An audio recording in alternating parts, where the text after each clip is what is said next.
And you've got to believe it. Better days are coming without a shadow of a doubt. This is the Motivator Show alongside Lady Chelsea. Lady Chelsea, how are you? I'm good, thank you. How are you? I'm well. I'm feeling good. I'm feeling invigorated. I feel alive. Huh? See, What? that's good. No, that's good. Got a lot of energy. Oh yeah. Oh yeah. Mm-hmm. Thank you. Thank you. Now let's get on with the show. Let's get on with the show. Yeah.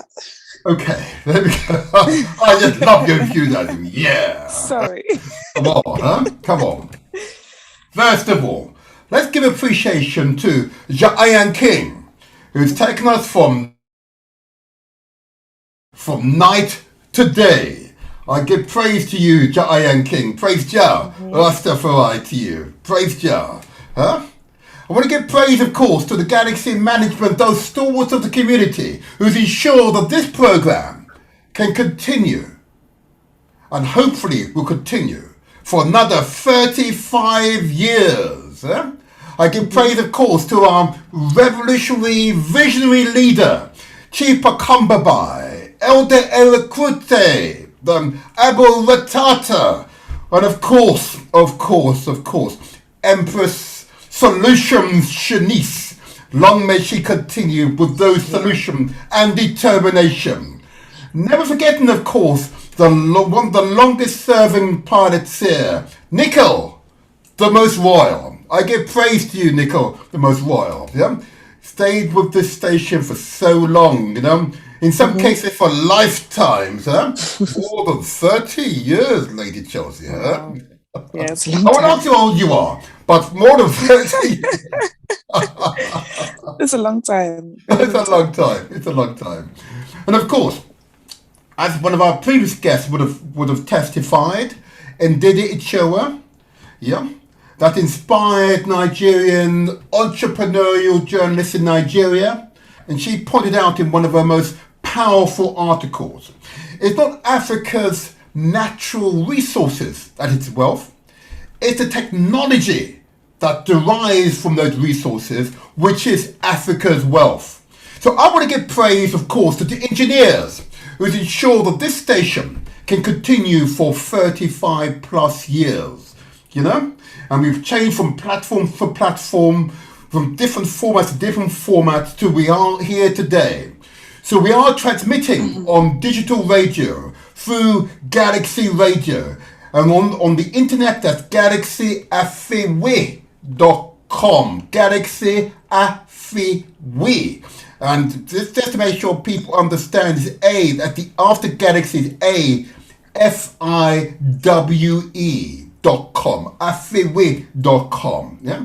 And of course, this program is also being transmitted via Facebook and YouTube under The Motivator Show. You can find us there. Not only can you hear us via Facebook and YouTube, you can see us. You can see Lady Chelsea. Hey! And you can see my little mug as well. But more importantly, Lady Chelsea, huh? How about that? It's in the morning, but all right. It's Saturday morning, huh? It's an additional dimension to what we do here. So I look forward to interacting. We look forward to interacting with the audience as it proceeds, because via Facebook and YouTube, you can send messages to us here in our respective studios. So that's us in a nutshell. So let me move it on. I want to just mention that I spoke to Elder Norma earlier this week, and she is fighting fit.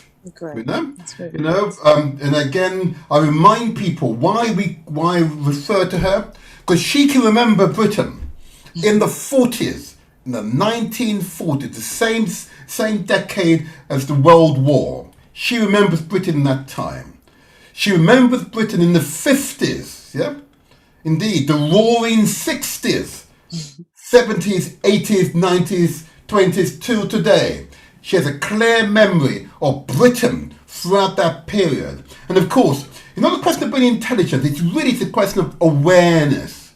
And our elders provide that contextual statement about who we really are as a group of people, families, as a community. You know, Yeah. that's why I'd like to mention Elder Norma. And I hope she's listening, and I hope, Elder, you are well now. Good, good, good.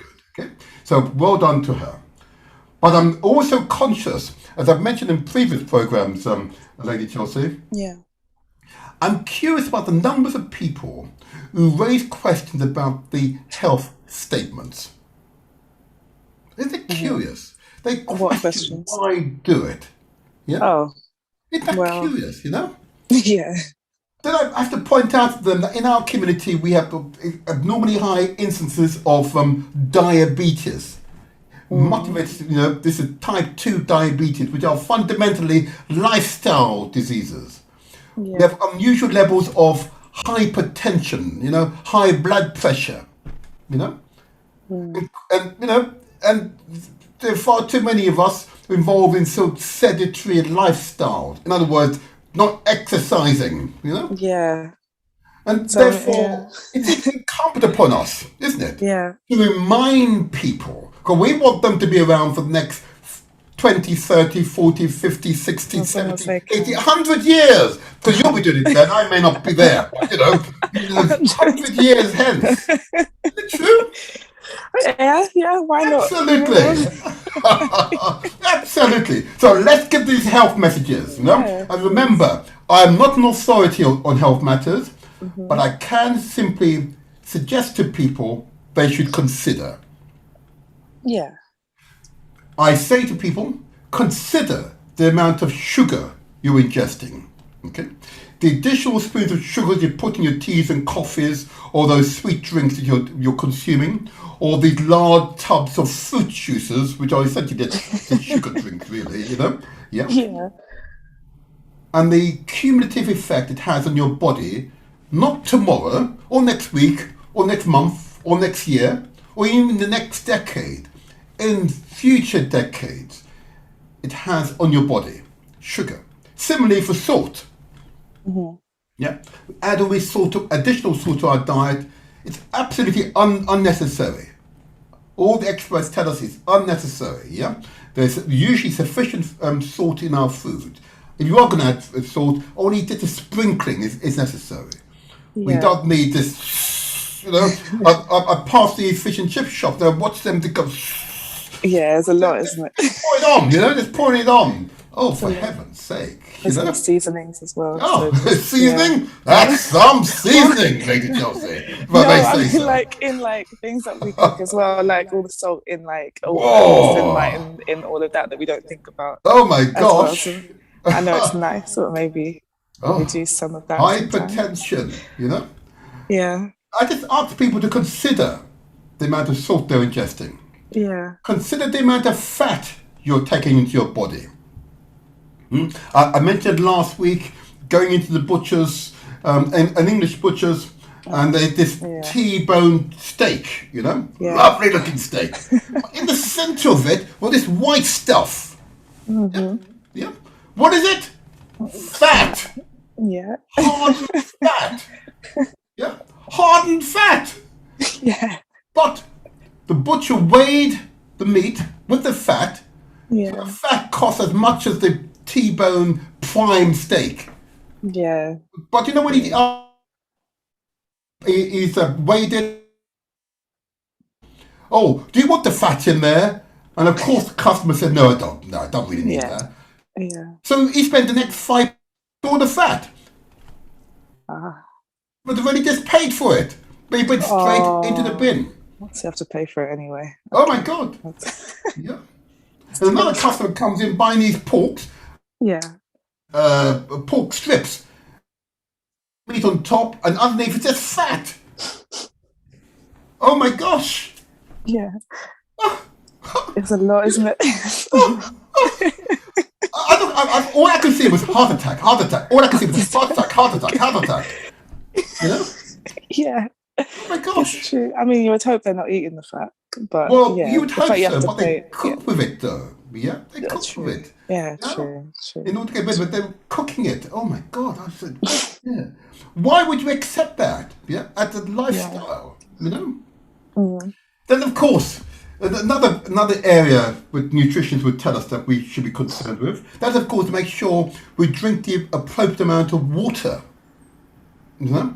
I'm told at least 2 to 3 liters of water per day, depending upon your size and so on. You know, again, take professional advice. Don't listen to me. Take professional advice. What is Yeah. the optimum amount of water you, based upon your physiology, should be ingesting?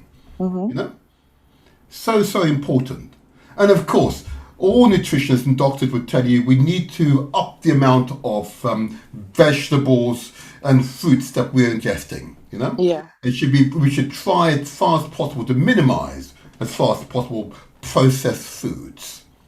Yeah, processed foods have their place, you know, but they're usually jam-packed full of salt, sugars, and all the other all those chemicals and OSE, the names, you know, which really means either sugars or salts, you know. Oh, That's okay. what it means, you know. Mm-hmm.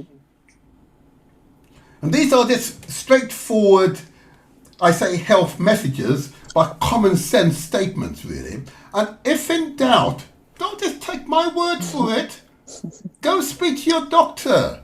Yeah? Yeah. Speak to your nutritionist. If I've got it wrong, please call up and tell us we've got it wrong and I should be giving some other advice. You Yeah. know? Yeah. But if I've got it right, I simply ask people to consider what it is they're doing to themselves. Okay? Mm-hmm. Because your health is your wealth. Yeah? Your health is your wealth. And of course, exercising, to sum all this up, is critically important. Yeah? Mm-hmm. You've got to exercise each day.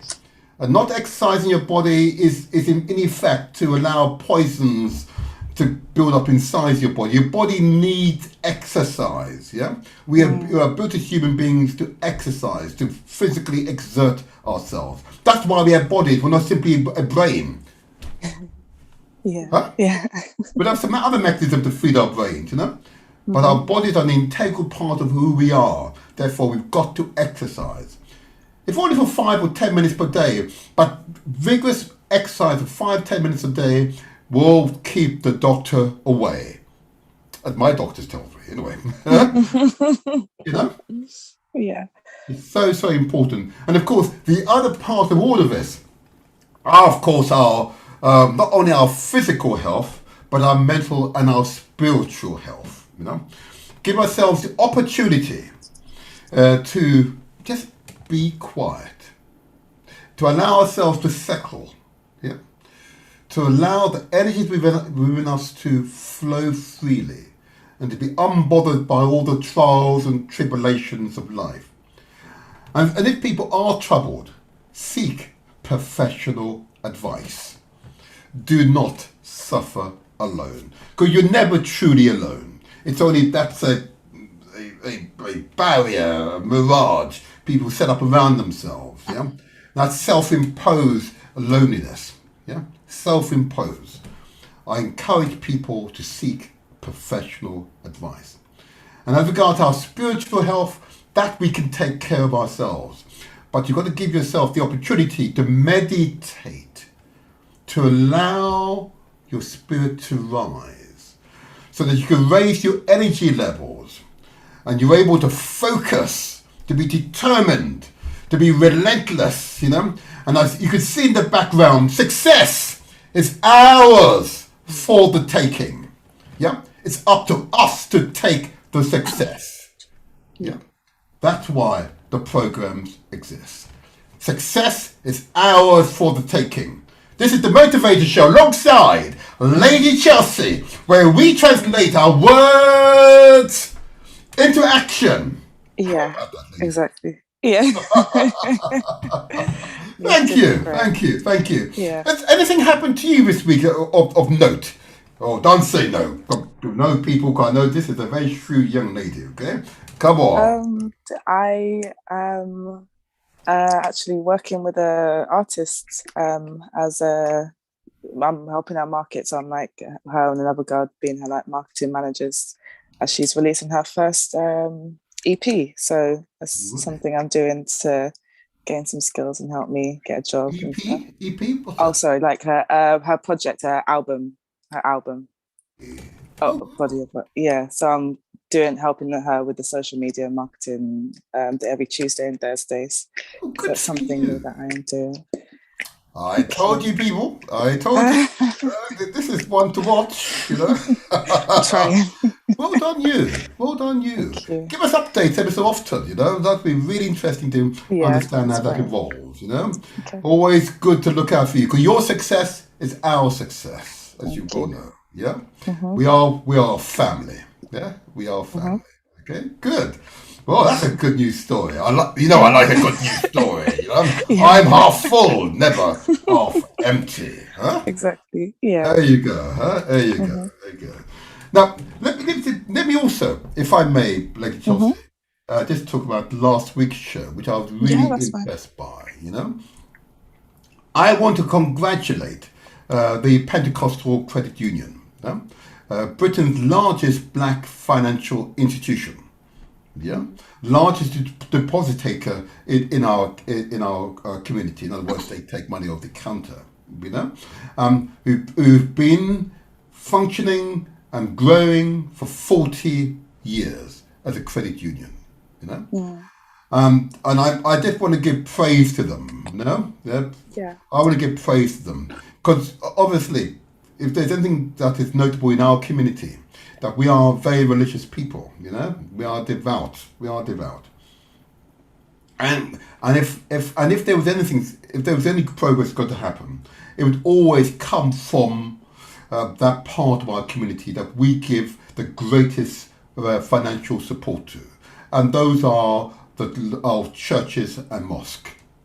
Okay, so I want to give praise to the Pentecostal Credit Union and all the officials involved in that organisation. You know, I want to give praise to you. Yeah, definitely. And I hope, as a result of the show, that they've seen an increased numbers of new accounts. And so by the end of this month, I have an account with them myself.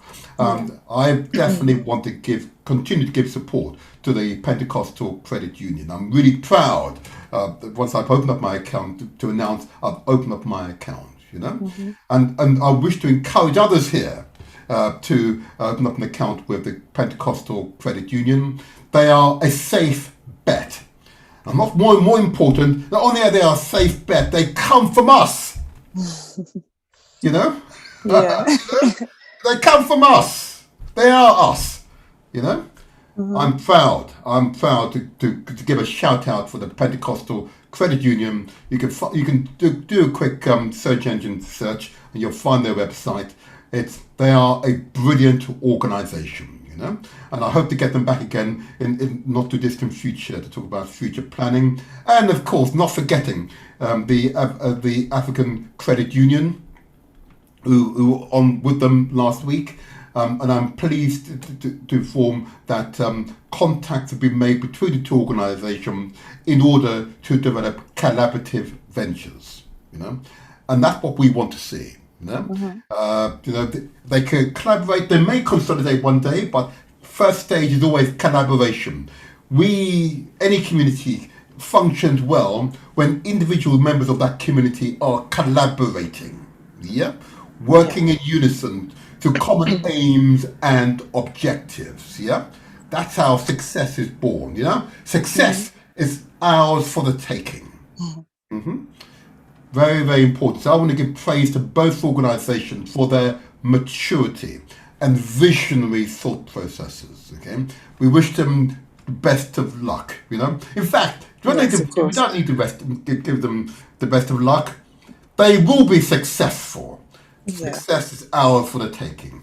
It's all about consciousness. Yeah? Right. So I'm really pleased with them. Again, I want to give another shout out for to Celine Carty of Poppy Rose campaign, remembering our ex-service women and men, and ensuring that in their twilight years that they can live out their twilight period in dignity. And whatever we could do to help them to raise money to support ex-service women and men, we most certainly should do. Okay, and I know following this program, a number of other associations have made contact with Selena with the intention again to promote collaboration. Oh, that's really good. Yeah, they're not competing; they're collaborating. Okay, and it's through collaboration we find strength. The individual parts, when combined, become a far greater entity, yeah, than the individual parts. Yeah, so I'm really pleased that's happening, and I'm pleased to have been. We are pleased, I should say. I think that's right. Yes. We are pleased to be Yeah. at least a small part of that success story. You know, we don't hear enough of these things enough. You know, and what tends to happen in the press, they only want to report the negatives, those things which are not so good to hear, because they are examples of failures. You know. Sorry. Right. Sorry. Don't worry. I think I've some keyboard. Oh, Don't okay. worry. Don't worry. Okay. So I just want to mention that because those were two really good contributors Yeah. to the show, and I'm convinced that given time, not only will those two or four organisations prove that they are worthy of our support, but they will make significant material change to our lives. Yeah. Yeah. And your generation, Lady Chelsea, will therefore inherit their work. And of course, you'll be standing on our shoulders. And that's the way it is. That's how progression works, you know. And that's why we all should be proud of what we've seen these past few weeks, you know. So anyway, okay, let me hand over to you for those wonderful questions, you know. Yes. Sorry. All of a sudden. Okay, and Yeah, of course, I have the questions. I want to give a big shout out to the sister segment, young Malachi's mother, the Yeah. inspired parent.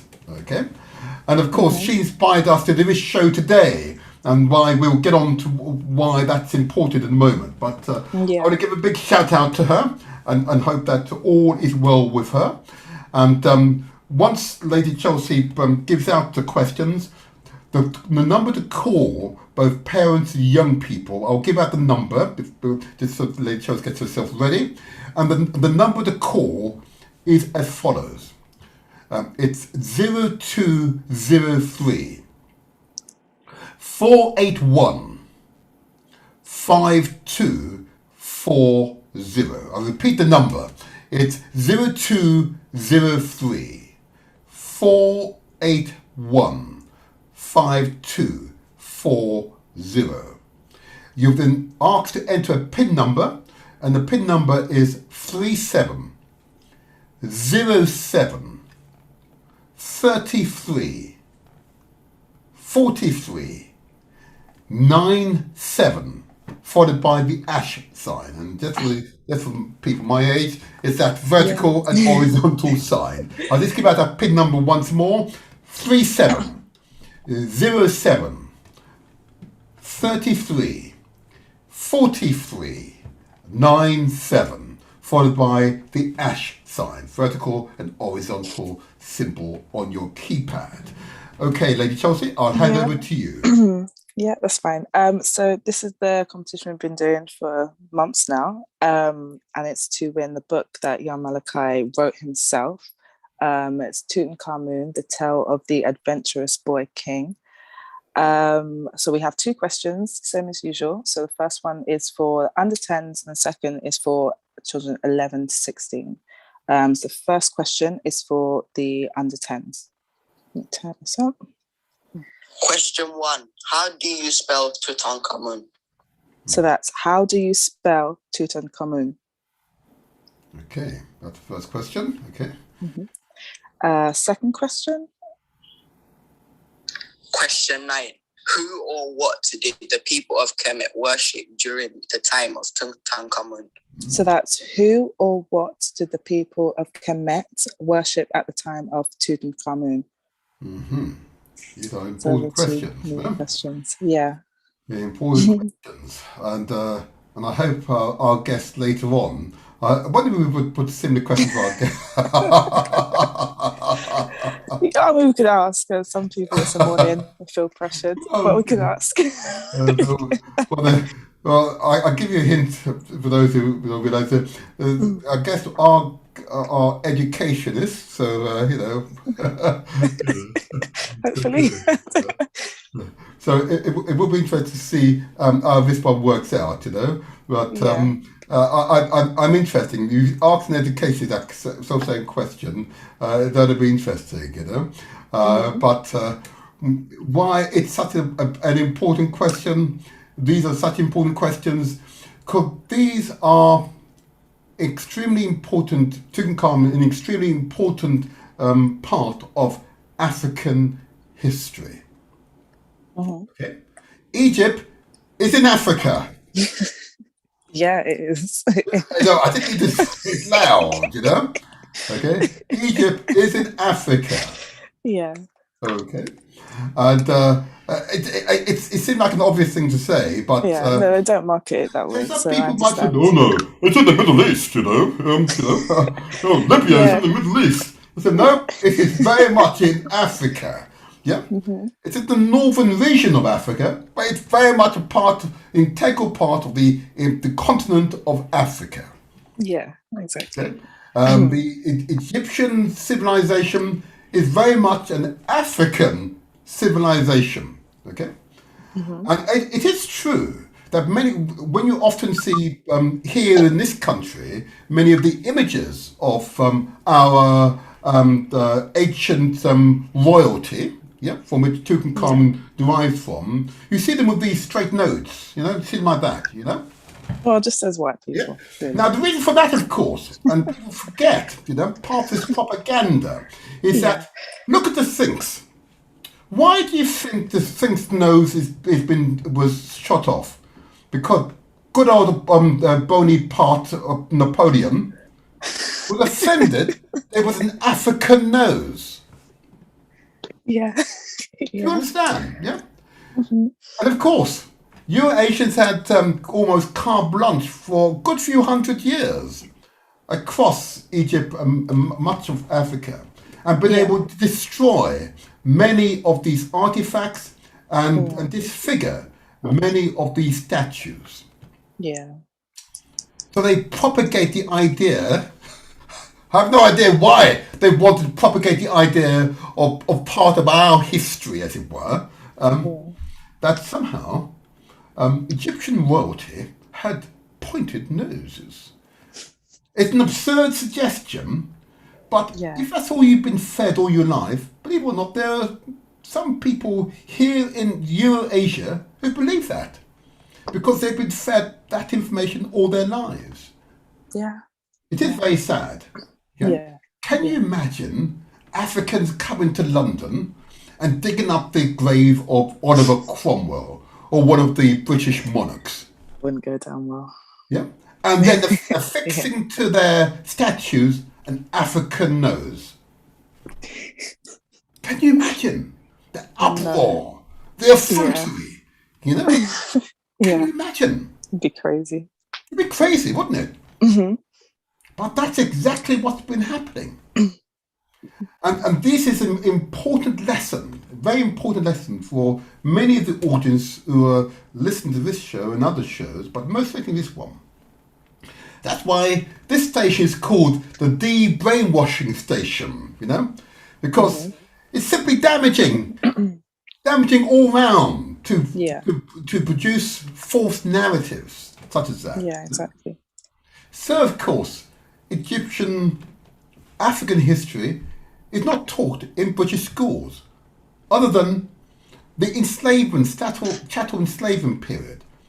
That's changing now for the determination of many Africans, and indeed Welsh people as well. I've got to admit, who are not complete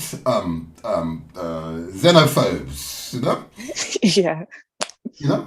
and recognizing that if Britain is to move forward, it has to come to terms with its past, and that's a part of the past that need to be resolved. Yeah.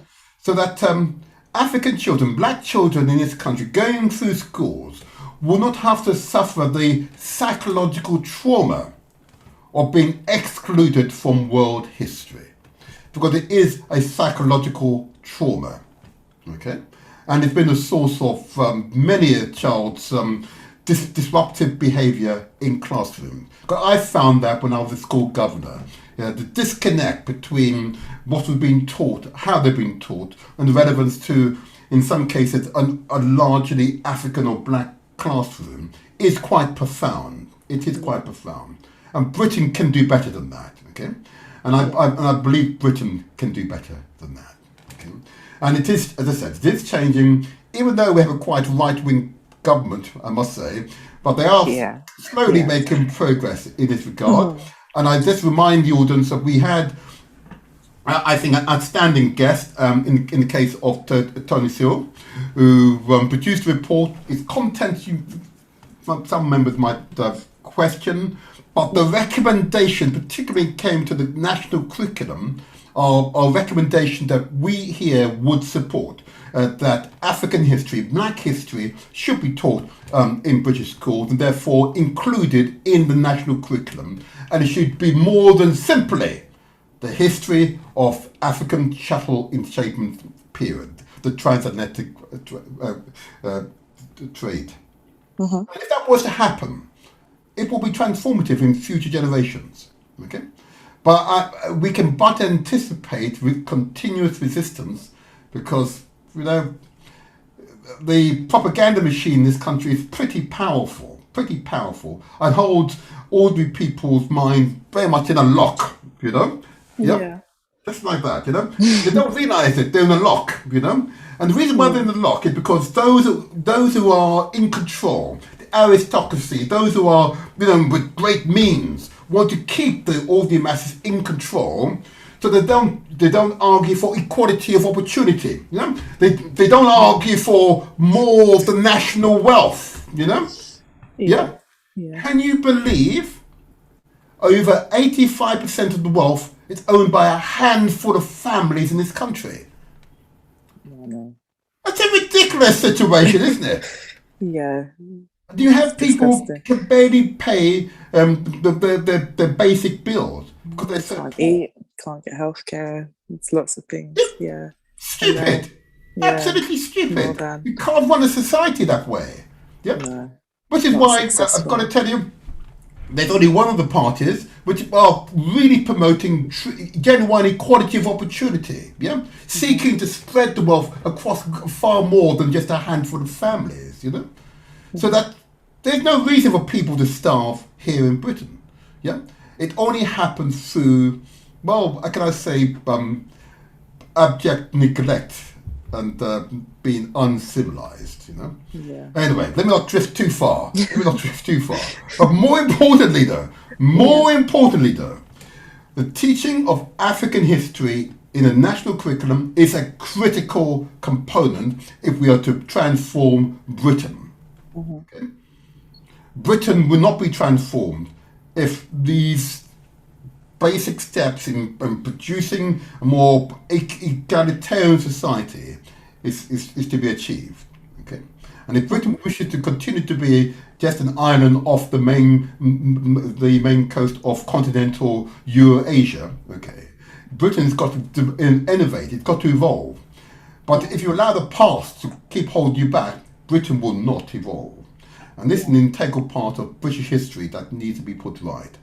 But I believe that there are, in all governments, inspired individuals who recognise if Britain is to survive, these are the damaging propaganda tools that they need to remedy. Okay, so African history, Black history, needs to be an integral part of the national curriculum, not only in England, Scotland, Wales, and of course Northern Ireland.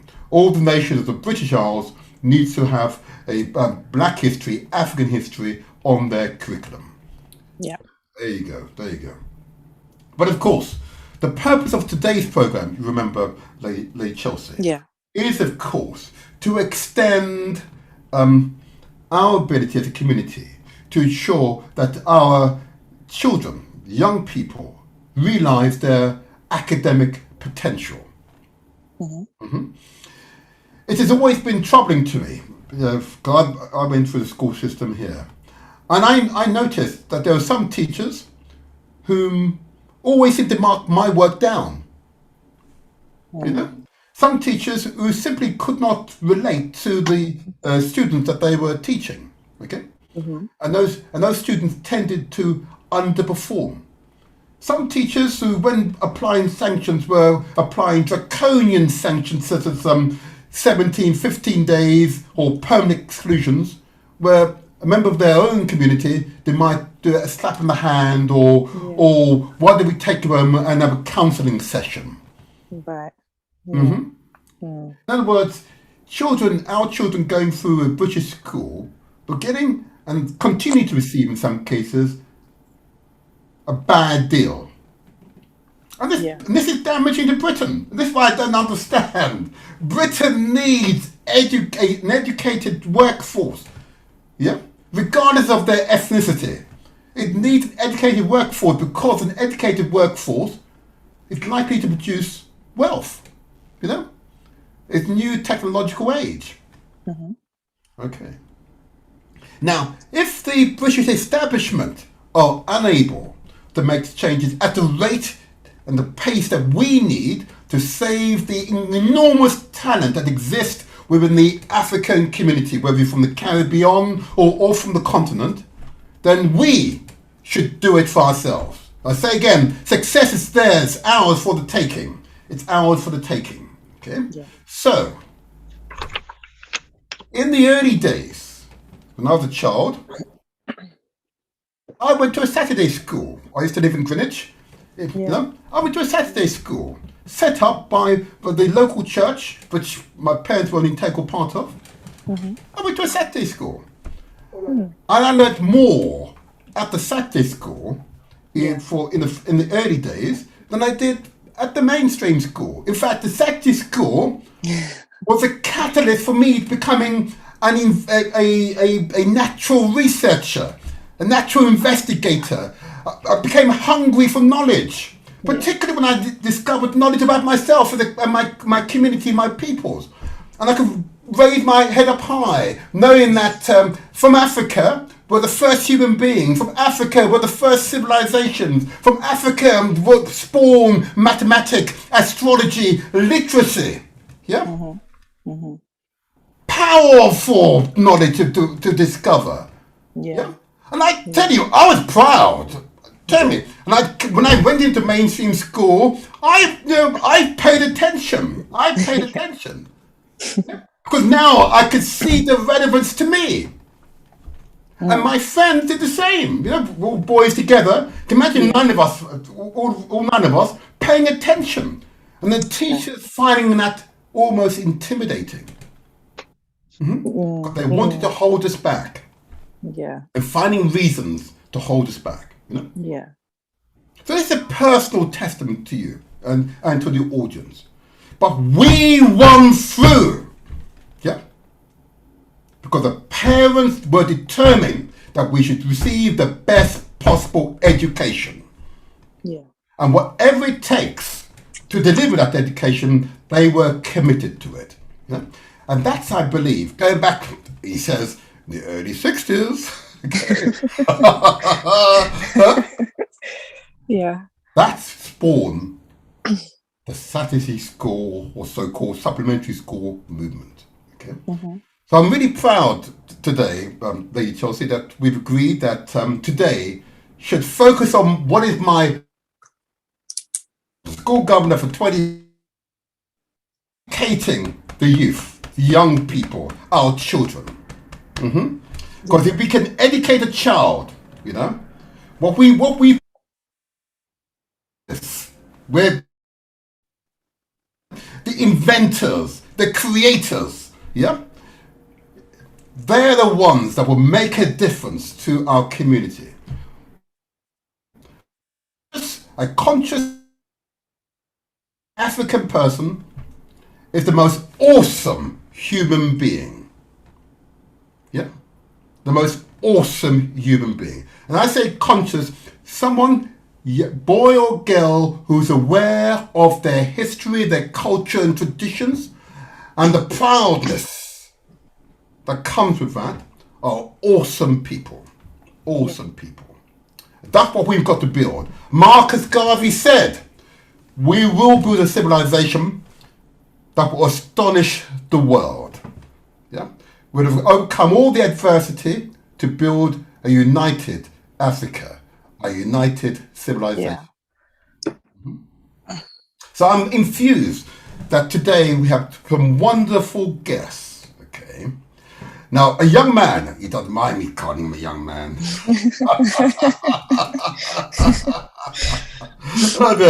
A young man from an organization which I've been aware of for many years, okay?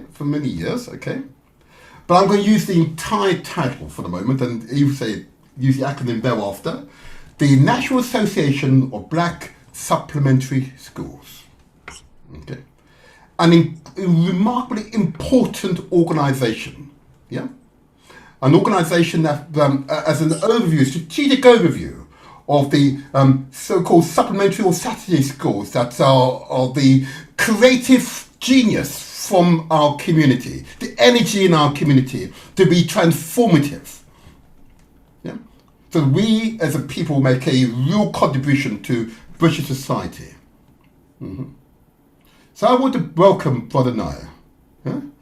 Welcome you. Welcome. Greetings. Good morning. Welcome. And greetings, Jumbo, to the listeners. Thank you very much. Thank you for that. And I also now want to, I can't see her. Important moment in time. Okay, but she'll come back in a moment. I'm sure she hasn't ducked out yet, don't you worry. Okay.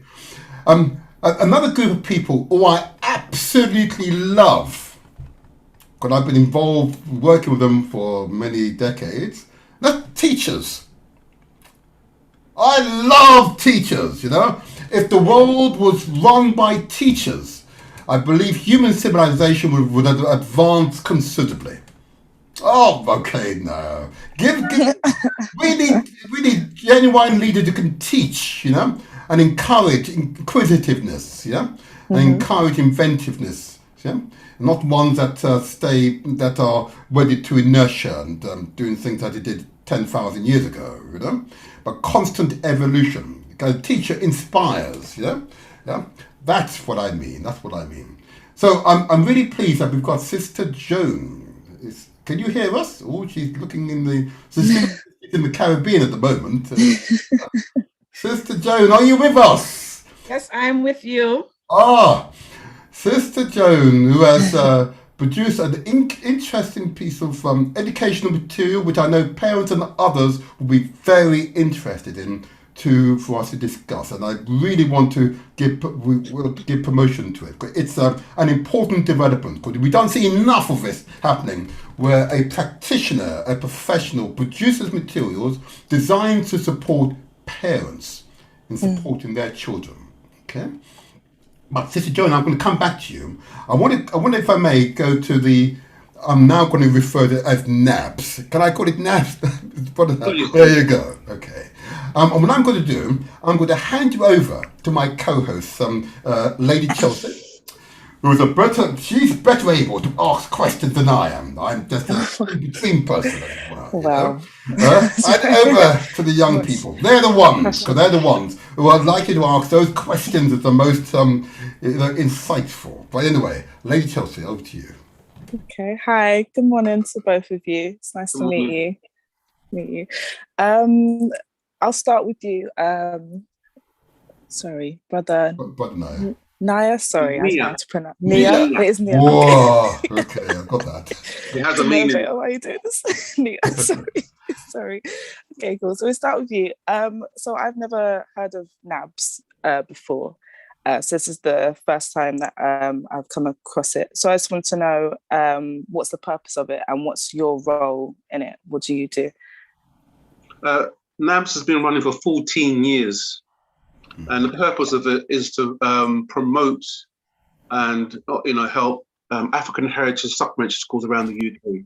So, I mean, it came about because I was bringing my children to a supplementary school, and there's one parent who's bringing a child from East London to West London to the Saturday school. But all that time, there was a Saturday school on her doorstep that nobody told her about. And that's totally right. And people that I know knew about it, and that we don't share information about organizations that are doing positive things in our community. If there's a gang fight, that will go viral. But positive things that are going on in our community, people just don't share. I'm getting numerous phone calls, just like you, hearing about NAMS for the first time. Mm-hmm. Sometimes these phone calls end up going on for about an hour, but while we're talking, we end up knowing the same people. But those people that we both knew never mentioned NABS to her, even though she made it clear she's looking for a Saturday school for her children. Oh, that's weird. So the main priority is to advertise the location of these Saturday schools so parents can find the right services for their children to give them a better start in life. Okay. That's it. So you have schools, is that all over England or over London? All over the UK.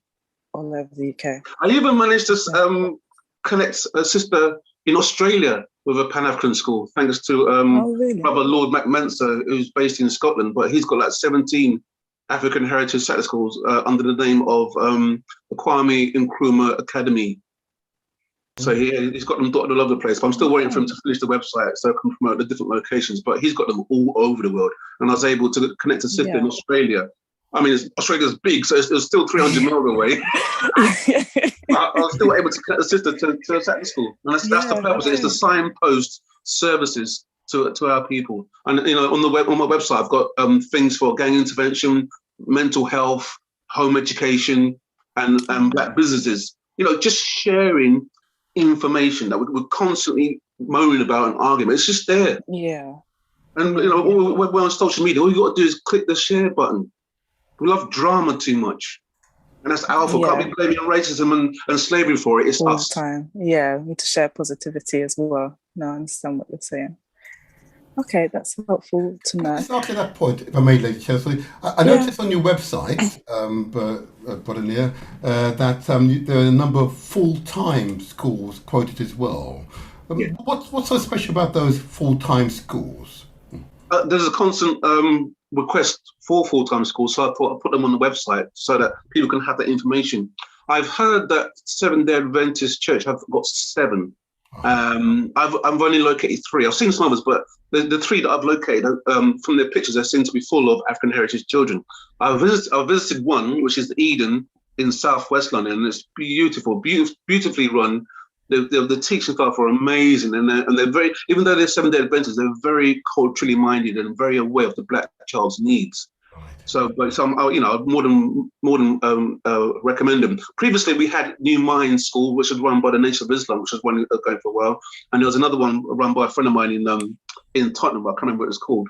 But with our own schools, they have to be fee paying. Unless our businesses wake up and start sponsoring our own schools, it's always poor people that are flinging in change, trying to support full-time schools, and it's always our poor people or not so well off that are struggling to get our children into these schools, and sometimes can't pay the fees, fall behind. Schools end up shutting down. But the people with money in our community, they want to go to these private English schools. They're not interested in their own. And as I say it again, our businesses need to step up and start sponsoring our Saturday schools, our supplement schools, and our full-time schools, so we can lower the fees. Because it is not going to come from the government. They don't want us having our own schools. As simple as that. This, forgive me, Lady, just okay. further supplementary with that one. And, you raised an interesting point, and I recall whilst I was a school governor, for a period there was an opportunity to establish a educational consultancy with a view that we could approach the academies unit in order to administer a state funded school. In my borough of Southwark, all the secondary schools are now academies. That's still a possibility. I know the Academy's units are always on the lookout for new educational consultancies. It doesn't actually require, well, it does require some money. You've got to have a few million, I gather. But actually what it requires is for practitioners, teachers in other words, to come together with a common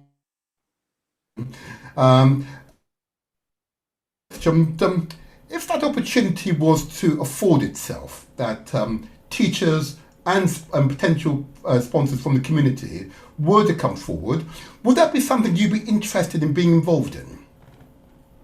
Yeah, of course. At some point, I mean, like look at Stormzy. He's sponsoring children to go to Oxford and Cambridge, which is very great of him. Yes. But somebody else can come forward who's got money to throw away, can sponsor like 10 school places in the Saturday school. Absolutely. I was a single parent. I was income support. But I still sponsored 2 children to go to a Saturday school, including plus my own were going. I mean, my children were custom saying, "Daddy, that money could go to a holiday." I needed the help. Yeah. And currently, I've got somebody to sponsor a child to pay a full year fee for a child who's got learning difficulties at the Garvey Lumumba Academy, based in East London. It's come forward through NABS to sponsor his 4 years sponsorship. And I've put the word out through social media to people to come forward and sponsor a child's place. Are people just not interested? I'm not going to say that. Hold on. I'm not going to say that. I think we get to inspire people enough. First of all, they need to be convinced that the administration around the initiative is sound and robust. Okay, and then secondly, not only is it sound and robust, that there's regular reporting on outcomes. Okay? Not everybody needs that. I don't need that. I knew the child needed help. I just gave the money. That's simple as that. We don't need all this blah blah blah red tape business. Just get on with it. I'm not going to contradict you. You're right. You're right. You just got to do it. You got to do it. Lady Chelsea, I didn't mean too much. Go ahead. Go ahead. No, sorry. I like her brother. I like his brother. Yeah. Just one question before I get to start with Joan. I don't know why I thought Saturday schools are free, but you said there was tuition. So I just want to know, is it affordable? Is it like, what are the prices? What's a year's tuition? And is it every Saturday or is it monthly? What is it like? Brother Nia. Sorry, Brother Nia. Oh, sorry. Sorry, that was for you. Don't say it. Yeah, so what the tuition for the schools? I didn't realise that they were paid for. Like, is it like term times, like proper school? Is it all year? And what is the tuition fees like? Is it affordable? I mean, the tuition fees, they average between £10 to £15 per Saturday. Okay. Usually paid by term, but like I say, it's usually people with financial difficulties that actually attend these schools. So there's always room for negotiation to spread out the fees. But the average between £10 to £15 per Saturday. Some are more, some can be less. There is one that is free and it's online, but the rest, they're face to face, and they got to pay for premises, and some actually pay their staff. So, and we have to pay for our services. We can't be expecting them for free. This is cooperative economics. This is spreading the African heritage pounds. So let's not expect everything for free. Yeah. No, that makes sense. When we were going raving, we're more than happy to spend £20 to go into a club, but spend £10 in educating our children. Yeah, you're right. I believe, my brother, that they spend far more than that to get into the club, and even far more than that just to buy drinks inside some of these clubs. Yes. I wouldn't know. I don't go to clubs and I don't know these things. Let me tell you. Let me. But you're that right. shows how long ago I went clubbing, doesn't it? I can't claim I've been myself, but I'm informed through other sources. Okay? But, it's a question of values. Sure it's more expensive. It's a question of values. Okay. Yeah. Okay. No, I understand. No, thank you for that. So I'll give Jo an opportunity just to introduce herself. Hi, good morning. Hello, good morning. Hi, good morning. We can't hear you properly. You're thinking very softly there. Oh, come on. Good morning. There we go. Okay, there you are. So just want to tell the listeners who you are, what you do. I'm Joan Green. I'm a teacher since 1988 from Jamaica. I came over here in 2001. Wow. Okay. December 2001. So we are going in our 20th year, being in, in London, England. Time flies. Oh I've been yeah. teaching. I'm actually secondary trained teacher, but I've been teaching in the primary just before I left Jamaica. And then when I came here, I just thought, oh, primary, secondary, I think I'm going to stick with primary. And then from then on, I've taught in one school for 11 and another for 9 to 10 years. So somewhere there. And yes, I have been doing this I've been tutoring for about 17 years since I've been here. I've been tutoring 11 plus. That's where it falls. Yeah. That's really good. I just want to know quickly, just because I don't really know much about education system in Jamaica. So just to know, in your opinion, what was the differences that you saw in the education system between Jamaica and English schools? I think parents are more connected to the teachers. They're yearning because it's where they have to pay. Like we usually have what we call private lessons, and they have to pay for that. And parents really want them because we do. And now it has changed to a new system where we get into a secondary school through passing an exam called Common Entrance, but it has changed now. So parents used to just send their children to private lessons just to boost them. I went to one for many years, going to private lessons, and parents really are into it. They respect teachers. I just think the respect that teachers get here is not as much as we get in, is not like Jamaica. We get respect. We are respected as members of the country, of the community. Parents look up to us. Parents look up to us for everything, I would say. So I think that's the difference. They respect us. The respect that we get in Jamaica is quite different from the respect we get here. I don't know if it has changed because anymore. It might change. It might be, but no, that's okay. The respect, that's what's what. And children were really interested in your education. They want to. Okay. And you have those poor families who really, I usually work in inner city schools. And I enjoy doing that because I feel like I'm giving back something. You know, and when I used to do my private lesson, trust me, I actually give free lessons because I see families who needed it. Yeah. And children who could do very well. Amazing. You know what I mean? Yeah. So yes, and that's the difference. Yeah, no, that's really good insight. Also, I want to know quickly as well, in Jamaican schools, how do you teach Black history? Do they teach it?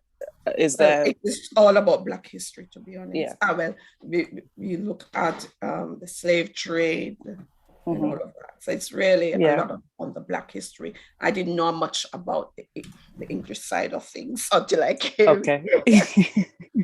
I knew a bit, but what I'm saying, because most of our history is based on England. But in our country, it's based on the slave trade. It's just about everything. Okay. So it's more positive, you'd say, as well. Okay. Yeah. That's good to know. If I may, forgive me, you make an interesting observation, because it's clearly our history is the longer history. Because we were the first human beings to find and create civilizations. So our history is the longest history. So beyond the enslavement period, Sister Joan, I'm wondering what else would you be teaching a child in respect of our history? I'm not sure if you came on early on. We had a series of questions centered around a young boy, Malachi, who'd written his first book at age 14. Okay. And what's the name of the book, Lady Chelsea? It's called... Tutankhamun, the Tale of the Adventurous Boy King. There you are. At age 14, He wrote a book about Tutankhamun, okay, which is now on sale in Amazon and other bookshops. And we asked questions from that book, basic questions about, how old did he die? What were the religious affiliations? And so on. Really about that time. Okay. For Malachi and read the book, it's been an empowerment process. So, what in your class? What aspect of our history outside of the enslavement period, of course, would you be teaching? And what has been, in your observation, the most motivational aspect of our history for young people? Oh, can't you hear me? Sorry, is that question for me? Oh, yes, that's for you. Yeah. Oh, sorry, I missed that one. Sorry. Yeah. No, my question is, beyond the enslavement period, in terms of the history you might teach at your own school, what other aspect of our history would you be teaching young people? In this country? Yes. Really, most of the history, we just of recently, we're doing a bit on Black history. Yeah. Mm-hmm. I think they're now making it compulsory, you like. But the history that we teach is just mainly about England, to be honest. It's all about England. So there's not so much. you, I'm back to just a second, but so you really focus on purely subject, would that be right? If I purely, you cut out the, sorry. Yes, purely academic subject. Yes. Okay, I'll hand back to Lady Chelsea. Yeah, that's fine. I just want to know, why is teaching your chosen career? Oh, very good question. Sorry. You know what? Just from a young age, when I was in Jamaica, primary school, I always wanted to be a teacher. My teacher was an exemplary character, Mrs. McKnight. She died now, but she was such an awesome woman. She taught us everything, lifelong skills, I would say. And I always admired her. I even wanted a car like hers, a Volvo. Her husband drove a Volvo. And I said, that's the car I must have when I get older. So she was the person that really inspired me to teach. And I just I think that to become a teacher, it's about people, changing lives, seeing children blossom into great things. And I always wanted that. So give you this joke. I had a school and I decided to name it, what was it? There's a particular car. What's the name of this? I look at a car and I decided that I'm going to name my school that way as a little girl. And I kept school every summer for the community. And they usually pay me 50 pence, 50 cents for each child. The parents would pay me 50 cents for the week. So that would be 10p. But it was just lovely for me to dress up in my clothes and a few of my friends and we would just teach at my house. And the parents would send them every summer for me to teach. So it just started from then. And I actually went to a business school. After I finished high school, I decided I'm going to follow my friends and go to a business school. But at the end of the day, one of my teachers, she said, you wanted to be a teacher, where you doing business? Well, my friends are going, and I want to go too, you know what? But at the end, I ended up at Teachers College, Michael Teachers College, and that's where it all started. I just never turned back. 33 years of teaching. It's a long time. No, that's really nice to hear. You know, we hear many people like their career as a child, especially wanted to be a teacher, like a normal career maybe. So it's refreshing that you're there. No, and you I wanted thought to I would help be people. working in a bank. Sorry. Okay. Well, it's great that you didn't. I'm sure you've helped a lot of people. So that's great to hear. Back to Brother Nia. Before we go to Brother Nia, I've noticed we've got a call on the line with number ending 4278. Yeah. Good morning. Good morning. number ending 4278. Good morning. Good morning. Good morning to you. Can I have your name, please? My name is Anita. Good I'm morning, just calling in Anita. because I missed the name of the teacher. Can you Joan. please repeat the Sister name Joan. of the Jamaican trained teacher who you're speaking to at present? Yep. Her name is Joan. Sister Joan. Okay. Do you have a question Thank for you. her? Yeah.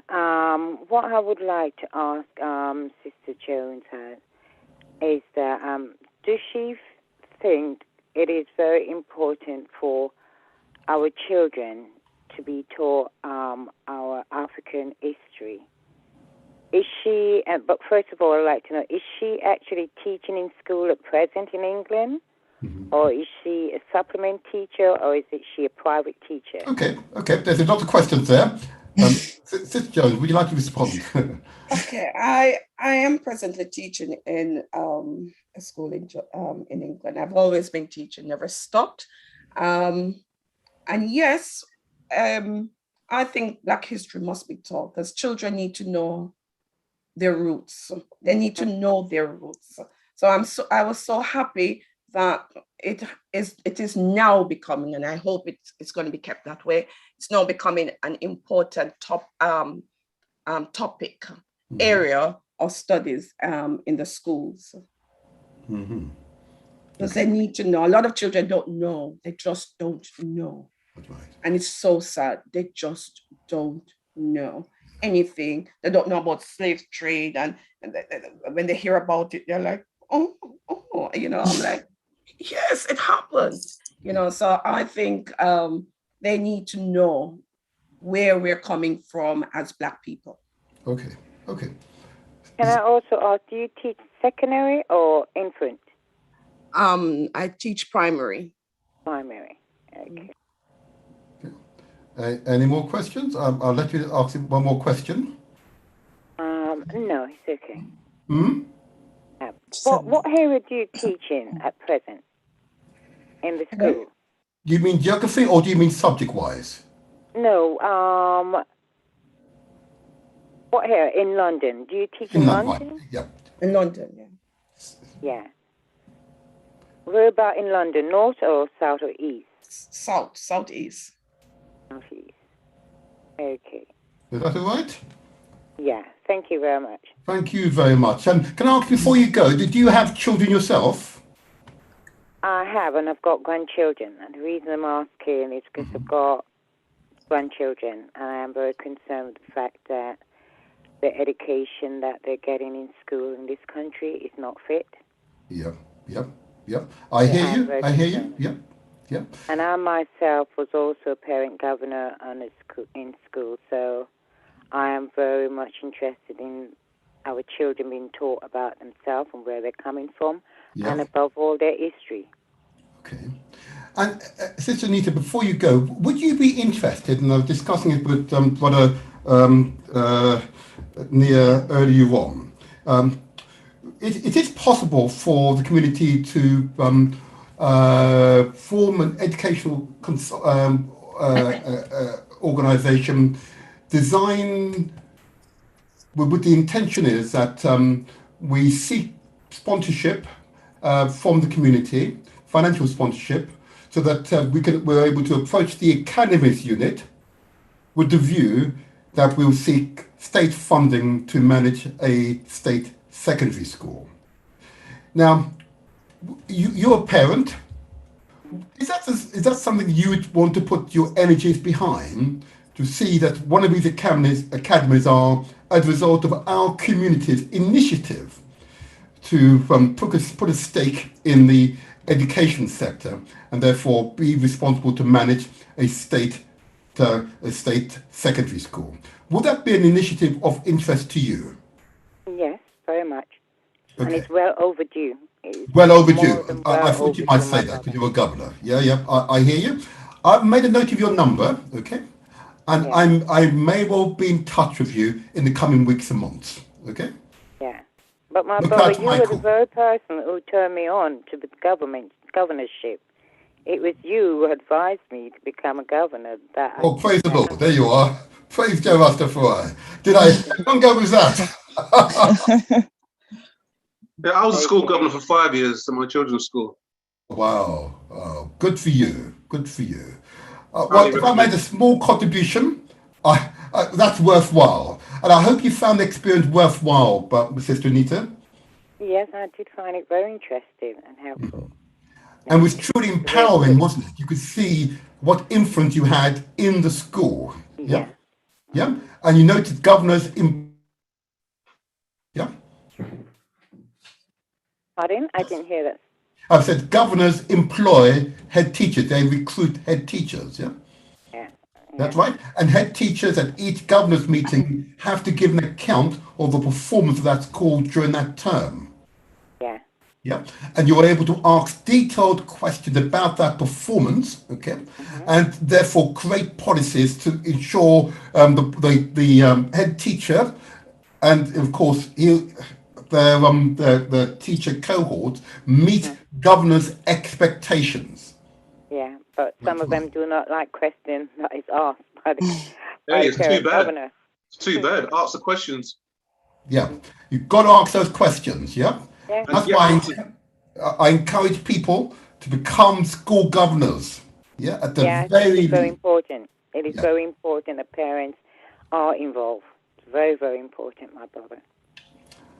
I'm grateful for this call, and I'm grateful to make a small contribution, okay, to your awareness level, and that's what this is about, you know. But as you know, Sister Anita, there is more work to be done, okay, in this sector. We need to ensure that people such as Brother Nia here and Sister Joan, who are both from stalwarts in the profession, are supported by us, okay, both in terms of our time, but as important, our money as well, so they can deliver the agenda that you and I share, okay. So there's an outcome for this program, and I know that Lady Chelsea will support this, that we've got to make sure that the next generation are fully equipped, both in terms of their economic viability, their spiritual viability, and of course, they've got to have a grounding in our culture, our traditions, and who we are. Self-awareness is a critical component if success is ours for the taking. That's the theme for today's show. All right?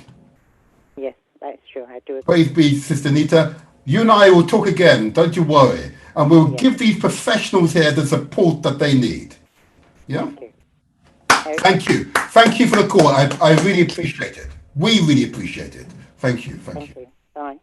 Thank you. I'm going to hand back to Lady Chelsea. So now I have a new question. Is it, Brother Nia, sorry, is it easy to become, how do you become a school governor? Is it easy? Yeah, it's easy. Just approach a school. I mean, like since I was a school governor, it's all changed. They don't have parent governors anymore. Correct me if I'm wrong, brother. They don't have parent governors anymore. So you need to have some kind of skill or service that's of value to the school to be accepted these days. So it's changed. In my day, there was a permanent place for 3 parent governors, and we just go and we can enter the meetings and take part. But now the rules have changed. But like I say, if you can still apply if you feel as though you've got a service or some knowledge that you can bring to the school, and then but just apply it in a way. Apply. If you don't apply, you don't get in. It's intimidating because they're mostly white, middle class professionals, and then there's school speaky spokey, so it's quite intimidating. And they're speaking all this school language, let's do the PDF and the RAF and the PDR. I'm like, excuse me. I had to keep on stopping the meeting and say, listen, I don't understand what it is. Break it down. They had to say the full name of the product. It got to the point where they say the RAF, excuse me, but that said automatically start breaking it down for me because I kept on asking, what does that mean? What does that mean?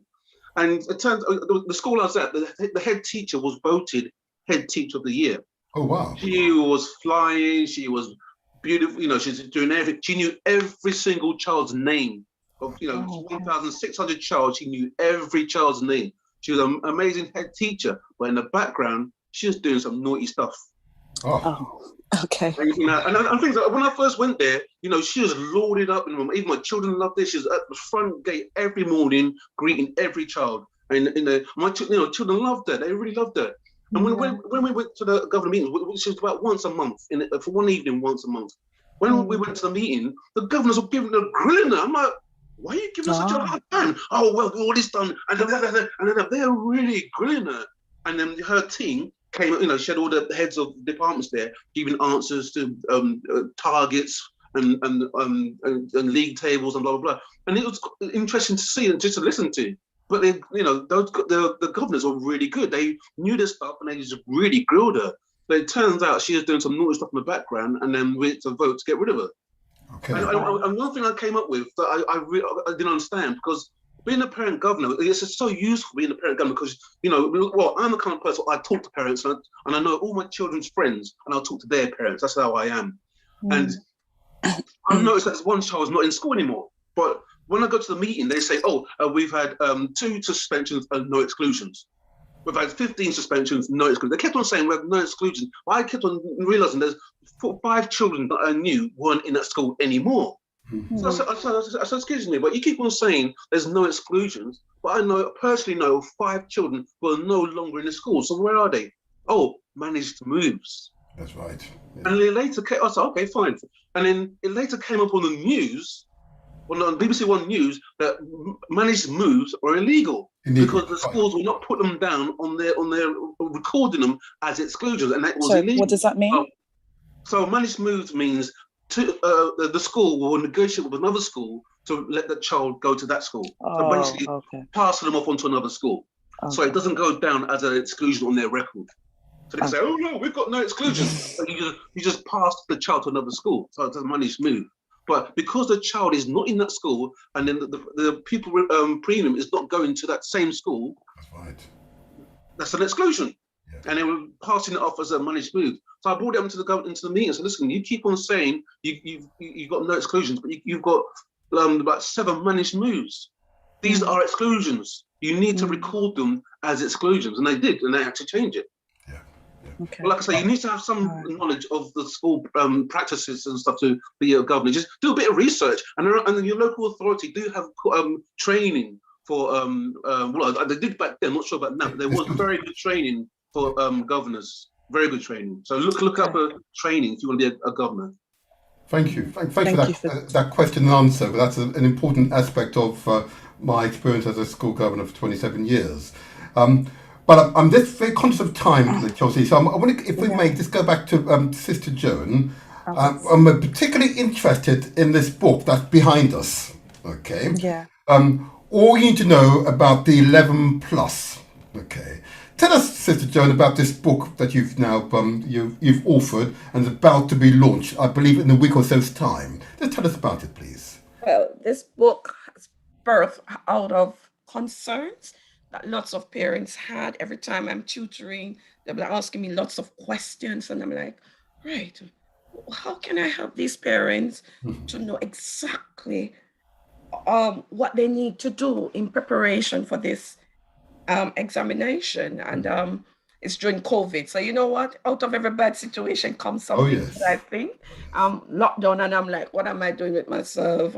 What do I do? I just started writing because I'm tutoring, and at the same time, I have to give parents information. And so I had lots of Zoom meetings just to tell them the expectation, what they need to do, how they should go about doing things. And I did all these PowerPoints. I said, why don't I just put all of this together? Yes.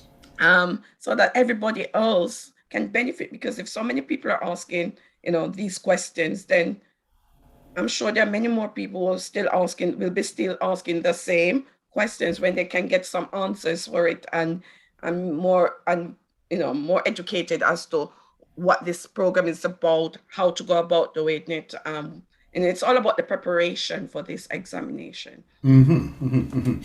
So just to be clear then, so it's a sum total of your experience in supporting both parents and child up to the point of taking the 11 plus, which is an interesting terminology, I must say, but it's only in certain parts of London I was thinking about C11 plus being quoted in quite that way.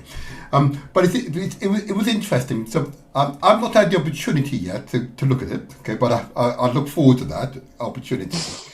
But is it intended for parents or is it intended for the child? First of all, my first question. You know what? For both, because I think it gives the opportunity for children.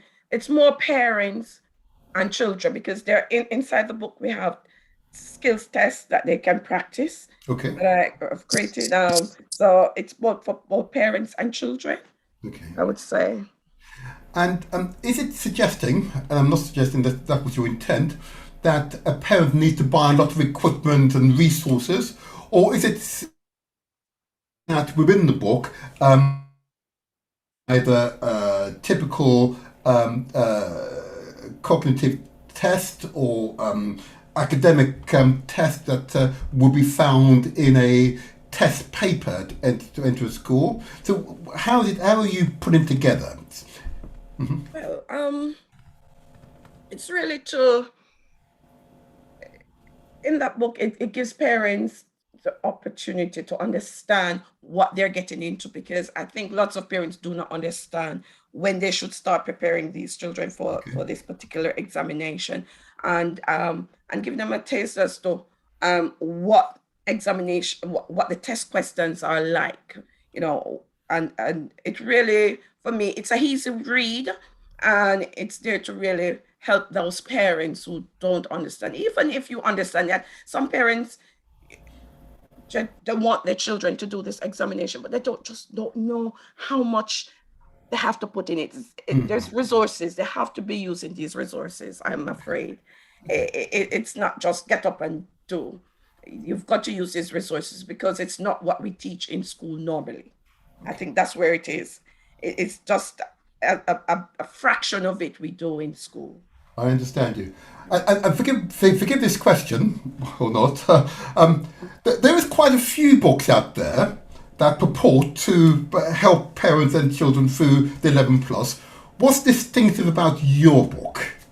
What's distinctive is about the experience. Okay. I've drawn on the experience of the pupils that I've taught over the years.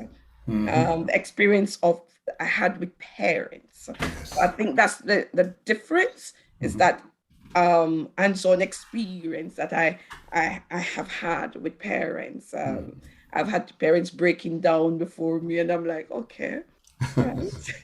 It's all right. It's all right. So I think it's that book where it draws on the different experiences and to put parents on the right track. Okay. Yeah. And does the book look at the differences to how boys learn to girls, or do you just take some unified approach to it? Unified approach. Okay. Now, the book itself has not been launched, so this is like a pre-launch description of the book, okay? So I'm proud to be the first to get that pre-launch in place, so that's great, okay? So just tell us, when will it be launched, and how can parents eventually obtain copies, either physical or digital versions of your book? Okay, it will be launched on the 28th of August. This month, excellent. This month, yes. Yep. Mm-hmm. And it will be on Amazon, most definitely, and there will be digital copies as well. Excellent. Okay. What was it called? Sorry, I don't know if you said. So what we've got here, all we need to know about the 11 plus, its title. Yeah. Yes. Excellent. And it's really a guide, a guide. It's not a very big book. It's just a small guide to 11 plus. Wonderful. And we need to encourage practitioners like yourself to produce materials like this, because I don't see enough of it out there, I don't see enough of it, and I want to encourage yourself and your colleagues to do the same. Produce even more of these books, for those who are 16, those who are about, those who are 14, those who are in the infants, Produce materials. I'm sure my brother here would agree, we need professionals within the sector to produce materials that reflect us, our experience, okay, and our understanding, therefore, of the issues that we need to tackle. And so our children, indeed our parents, are better able to navigate this sector. As Brother just said in regards to being a governor, and I used to call it edu-speak. My first year, that's what it was. Edu-speak, these acronyms, the use of acronyms, shorthand that the sector were and remained wedded to. It totally blew my mind as well, and I almost banned it after my end of my first year. Can you imagine speaking that way to parents as well? No wonder so many parents are kind of divorced, distant from teachers. So they're speaking acronyms. But a lot of parents are too embarrassed to even ask what it means. That's right. But I'm not. That's right. Yeah. Much too embarrassed to ask because they might look stupid. But as I always say, you can never ask a stupid question. You look clever by asking in the first place. Yes. It's the stupid ones who don't ask questions. Sister Chelsea, indeed, Lady Chelsea. Over to you now. Right. Brother Nia, I think we would like to know what your aims and objectives are for the next term to come in September for the schools. Yeah, so soon I'm going to be starting a push for supplementary schools to update their details on the website, because some close, some open, and it's embarrassing sending the parent to an empty premises. So I'm going to be pushing for the schools to update their details. If they don't update their details, then I'll just take them off. Right. And there'll be a push for parents to stop moaning and groaning and get your children into these sector schools. Stop moaning about you can't afford it and you've got your son in an £80 football top. That's a full year school fees. So you can't be complaining that you don't know where they are. I've got a website and a directory full of them with their address, emails and phone numbers. No more excuses. So I'm on all social media platforms, so the information is being pushed out. And what I require our community to do is just click the share button and share the information with other parents. I don't want to be getting these phone calls from parents saying, I've never heard of that before. I've been looking for a sector school for the last 20 years. I don't want to get that. Yeah. Just share the thing. Okay. And with 100%. that, what I'm with you 100%. Yeah, sorry. Go ahead. It's okay. What are your social media handles, the website? Where can people find you? Facebook is a National Association of Black Supplementary Schools, or Nia Imara. LinkedIn is NABS3. Instagram is NABS3. And Twitter is NABS3. And if you've got my number, you can catch me on WhatsApp, where I do a weekly newsletter of educational and cultural events every week that'll go out on WhatsApp, LinkedIn, Facebook, Instagram, and all the others. And in the email. So it's a weekly newsletter. There's information about summer schools, events to go to, and tutors have the information on there. So it's packed. Some people say, why too much information, too much? That's why if you don't like it, then just don't look at it. There's a lot of stuff on there. Yeah. So, and it helps a lot of people. Oh I've been doing it for 13 years. My brother, can I ask you the WhatsApp number? Are you able to give it down to us on the air? The telephone number for NABS is... for the WhatsApp? Yeah, 07958 Yep. 348 558. Can I just I'll just repeat it for the audience just to make sure you've all heard it. If you want to connect to the to NAB's WhatsApp news release, regular news release, it's the same newsletter that's on the website. So if you go to the website and click on newsletter, it's always there. But if you want it sent to your WhatsApp, then contact 07958 348 558. And it's not a discussion thing. I'm just sending out the information and I'm going about my business. Absolutely. That's fine. And what was it? Sorry, did you give the website? So the website is nabs.org.uk. So it's nabss.org.uk. Okay, thank you. And maybe a similar question. And all the contact details that are there on the contact us. And there's a nice big yellow donate button that comes in very handy. Okay, cool. I'm sure we can't miss it. We need to find you a good sponsor, and there are many sponsors who are listening to this program right now who could easily afford £100 a month or whatever it is, just to make sure that this incredibly important resource continues. I know they're listening.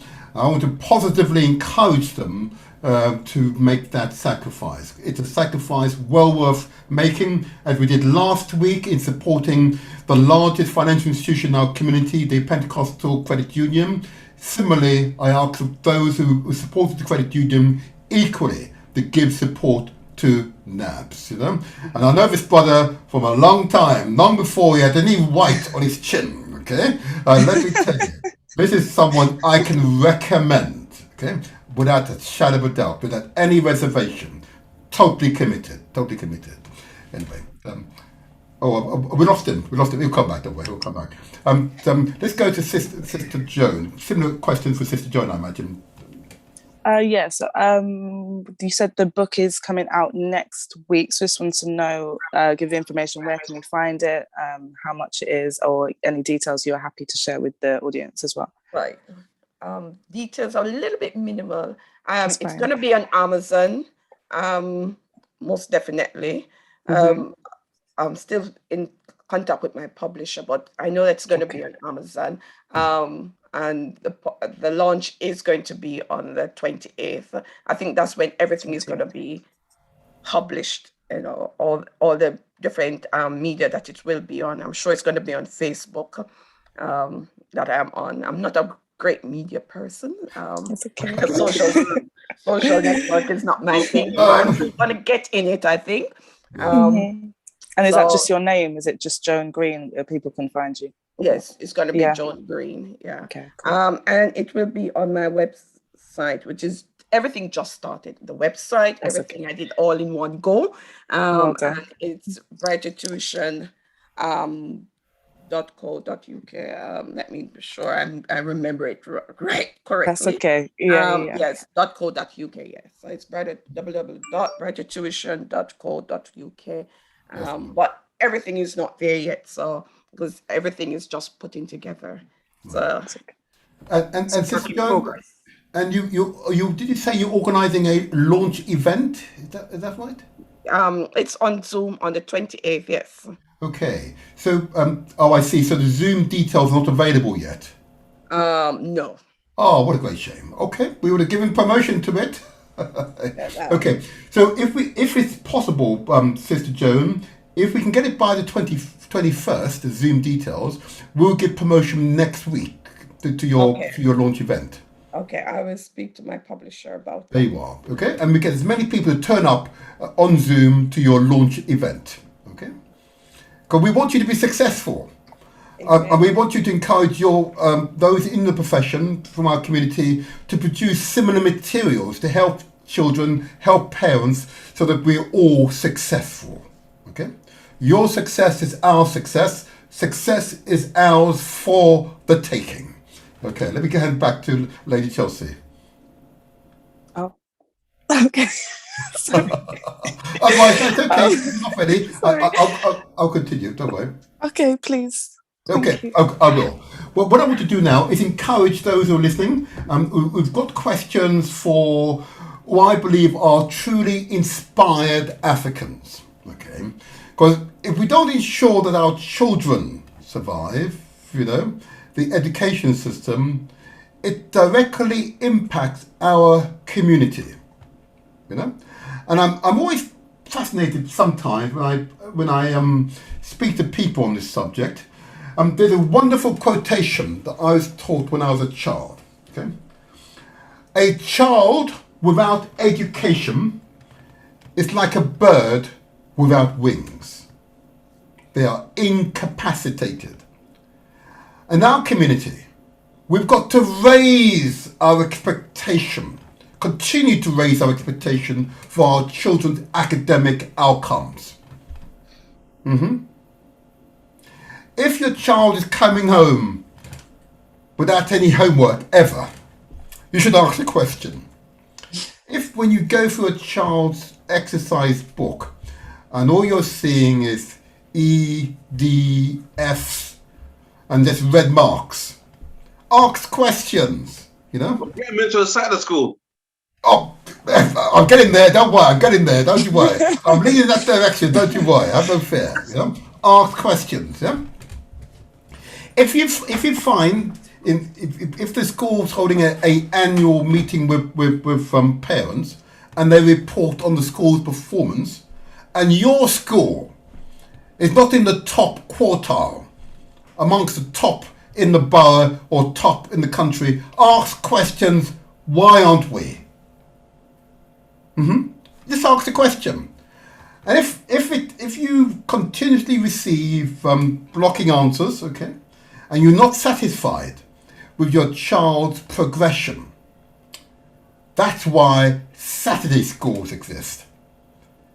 It's our community's genius initiative to support parents, to support their children, to have enrichment. I used to call Saturday schools enrichment classes, you know, because you're adding, you're enriching, you know, you are inviting the child to be really themselves, to be their truly inquisitive selves without question, you know. You're stimulating now those aspects of the child's intellect. And I've come across very few children who are not intellectual in their own way. And it's up to a teacher to find the essence of that person, find what really interests that boy or girl, and use it as a means to get into their intellect. And once you're in that child's intellect, that child would expand beyond all bounds, you know. But the child is caring enough, demanding enough, determined enough, and they will shine. They will reflect your ambition for them. They will shine. I've come across very few Saturday schools that I would say to you are unsatisfactory. Okay? I've come across Saturday schools who are under-resourced by parents, I might add, but very few are unsatisfactory. What I mean is the quality of the teaching or the support is not satisfactory. I've come across very few of them because the parents, the teachers who would give up their time for no financial or personal gain are the height of civilization. They demonstrate that they recognize that to educate a child is to educate a nation. In the Saturday schools, you know, you've got qualified and unqualified teachers, but the only qualified teachers are parents, and some of the best teachers I've ever come across were parents. Yeah. Say that again. Say that again, my brethren. Say it again. Teachers do it because it's a job and they're getting paid, but the parents, they've been through the school system. They've got children. They know exactly what is needed, and the best teachers I've ever come across are parents. That has been my experience as well. Education starts in the home. Yeah. These parents have children in the home. I hope parents can hear this. I'm going to give out the number one more time. I'm conscious of our time pressing on. Yeah. For some reason, the system of ours, numbers are popping up and popping down. But anyway, I'll give out the number again. It's 0203 481 5240, and you're asked to enter PIN number, which is 3707 33 43 97, followed by the # sign. And I always like doing this. It's the vertical and horizontal line, people, on your keypad, all right? Make it simpler, okay? But I can see numbers are popping up and popping off again, so we may have a slight technical problem, but never mind about that for the moment. Okay, let me just go back, if I may, to so just make sure we're moving forward.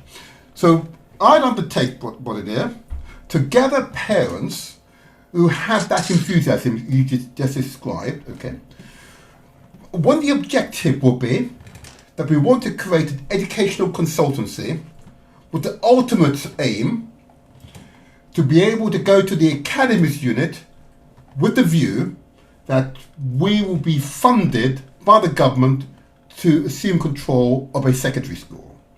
Okay. So this is the problem I have. We keep on begging Massa for crumbs. Mm-hmm. Always going, can we have funding for this? Can we have funding for that? What we need to get into the habit of funding our own. Okay, we pay our taxes. Yeah, we do. Fine, got to know it. But we also need to get into the habit of funding our own. Because when you start taking crumbs from Massa, you got to jump through Massa's hoops. And Massa can drag back that funding at any moment. So you could be at the height of success and suddenly, funding stopped and you mash up. We need to get into the habit of funding our own. Stormzy's doing good in getting children into Oxford and Cambridge, but can't Stormzy sponsor 10 places in the Saturday school? Or start, not necessarily Stormzy, but the people in our community with proper money, like rich people, start fund our own school. Hey, you got Italian school, you got Irish school, you got American school. Every nation has their own school, funded by their own business people. Yes. We need more of that. Begging Massa for crumbs all the time and fund our own. Good. Always not so well off at the forefront of this, and the ones with like Rolls Royce and going on 5 holidays are just not interested. Let's fix that. I'm this very conscious. If we have a Garveyite, practice it. I agree with you. I'm very conscious though that schools are very expensive places to finance. Okay, so the first stage, of course, is to secure the financial position of the Saturday schools, like Sister Joan's schools and so on. We need to secure their financial position first of all. Okay, because we need stability. The second stage, of course, is for the full-time schools. Okay, now a fee-paying school in any community, no more than 10% of that community will ever be able to afford a fee-paying school. Okay, you are right. We are taxpayers, and therefore we are entitled. I say again, we are entitled. If we have a suitably qualified educational consultancy, as are the current consultancies who manage academies, to have the legal right to have control of an academy and it be state funded. What we bring are a management style, a consciousness to education that allows us to deliver a first-class education service to the community. So you're right, we need private schools wholly funded by ourselves without a shadow of a doubt. Okay? But the vast majority of people in any community will rely upon a state-funded school. Okay? But what we need is to control the state-funded school. Okay? But you're right. But my pride tells me the same thing. We need to be funding our own schools. Okay? Yeah, and as a benchmark. As a benchmark.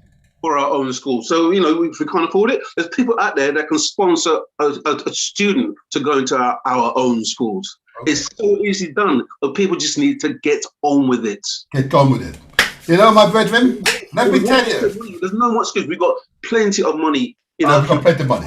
Income support with 2 children as a single parent. I was able to sponsor 2 children in Saturday school as well as my own. So if I can do it when I'm broke, yes. You know what I mean? People with a decent income can manage at least 1 child. Come on. There's no more excuses. 100%. 100%. It's a question of consciousness, huh? It's a question of consciousness. And let me tell you that there's outcome. We've got at least one parent who said yes. And I know Sister Anita, now I'm talking about her, I remember Sister Anita going back 20 years or more, so, and there are others, hundreds of people like her out there who are willing to put in the commitment required as you've just announced. Let's have a follow-up, and we'll do a show in a year's time, and we'll give a progress report.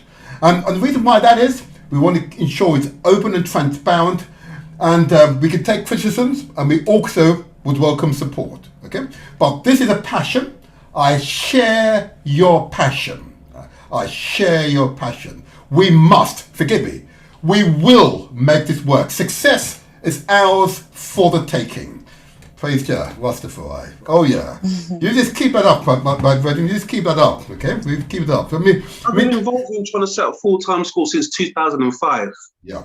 Well, a big meeting, 200 people turn up to the first meeting. Yeah, let's do this. Yeah, let's do our own school. Okay, fine. Let's have another meeting. I'm starting getting into committee. 100 people turned up. Okay, fine. Right. We're in our committees. Let's get into our groups. Now, each committee come up with a report on what you're actually going to do to, whether it's curriculum or property or whatever. Come back with a report on what you're actually going to do. Next meeting, 25 people. Okay, look, fine. Let's carry on. Next meeting, 4 people.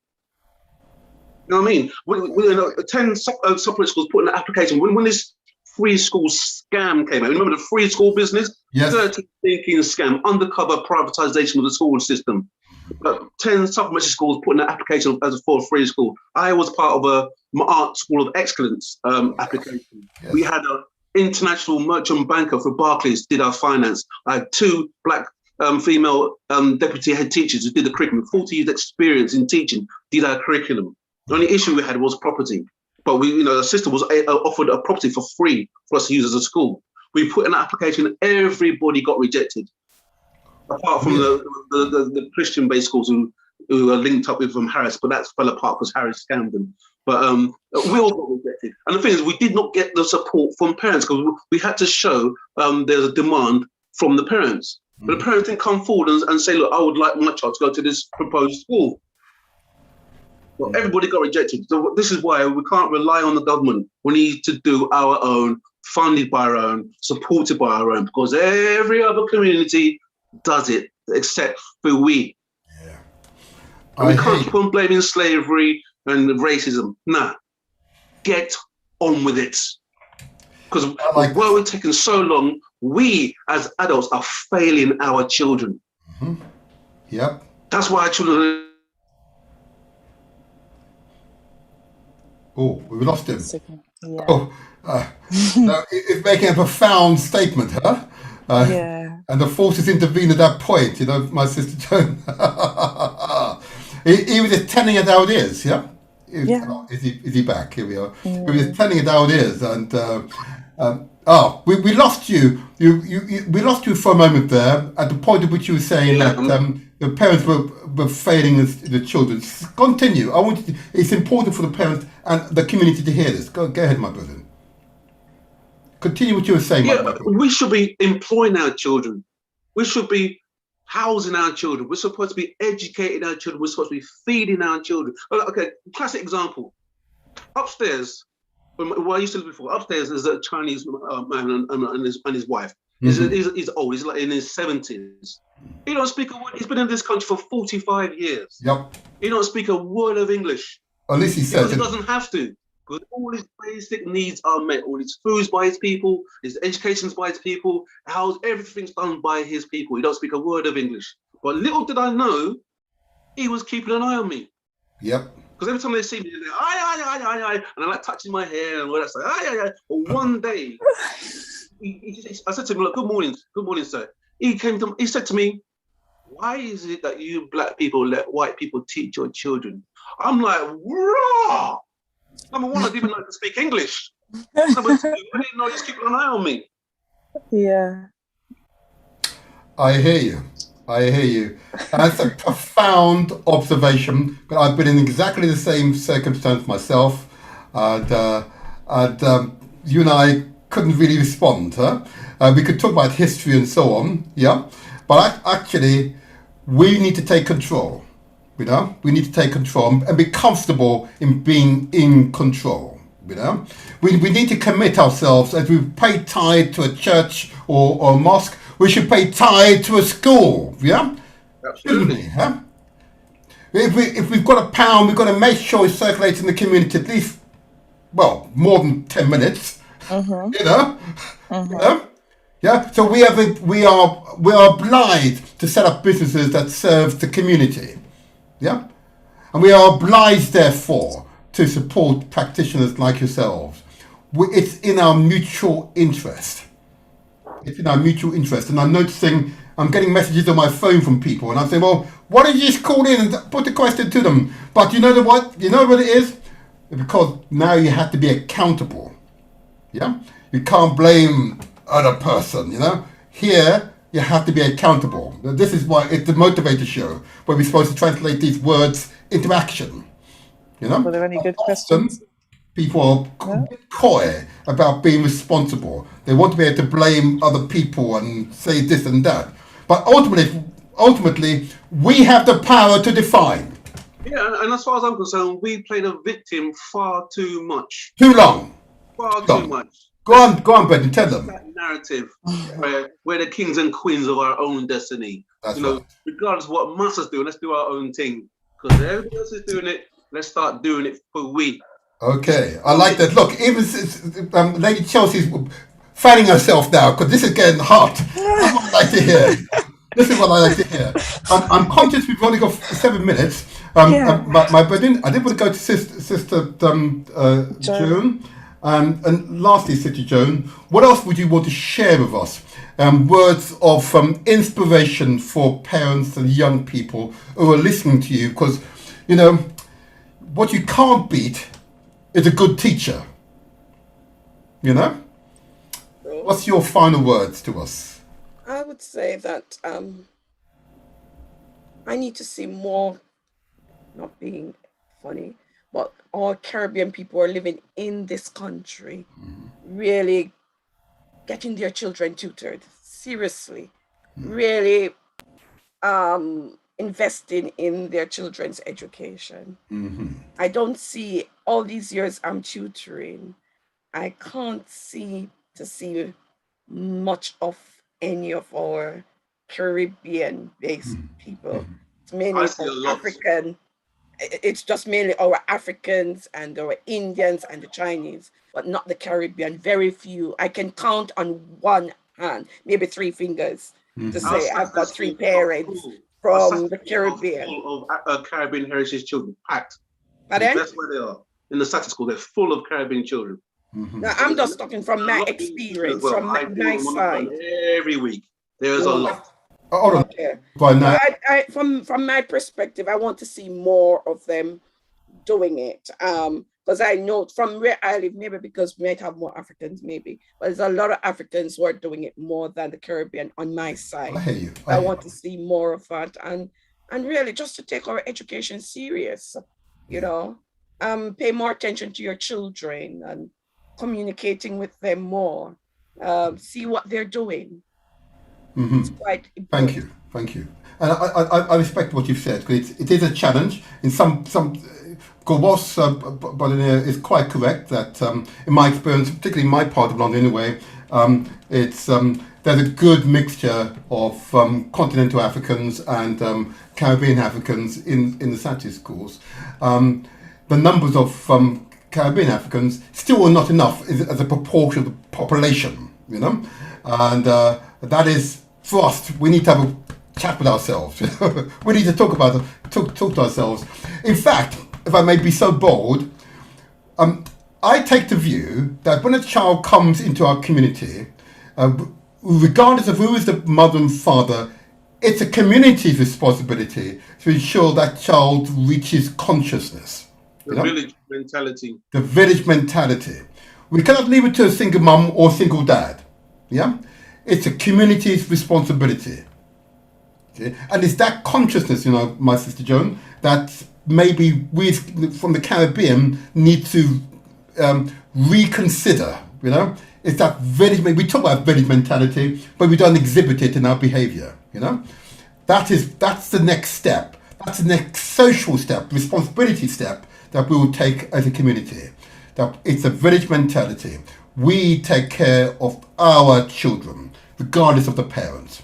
A lot of people say, well, no one else is doing it. I said, listen, just get on with it. Don't be waiting on other people. I didn't wait on other people to set up NABs. I didn't wait on other people to sponsor a child's place in the Saturday school. Just get on with it. Create your own village. Don't be waiting on other people. Yeah. I'll say no more. I'm conscious of time. We've only got 3 minutes, okay? So I'm going to say, Sister Joan, we look forward to your book launch, and I look forward to details, please, in time for the next show, and we'll publicise it and hopefully get as many of those who are interested, those who are enthusiastic, to come along to your book launch.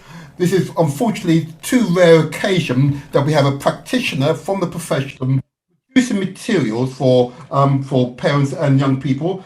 I see I've got a caller, which always happens this time, but anyway. And And and then secondly, I wanted to say to Brother Neil, we're going to do business. We're going to realise what you've said, okay? And I don't give up. Okay. Oh, we lost that caller again. I think we're I didn't have time anymore. phones. I'm really sorry. I don't give up, and I know Lady Chelsea does not give up. She's very shrewd, okay?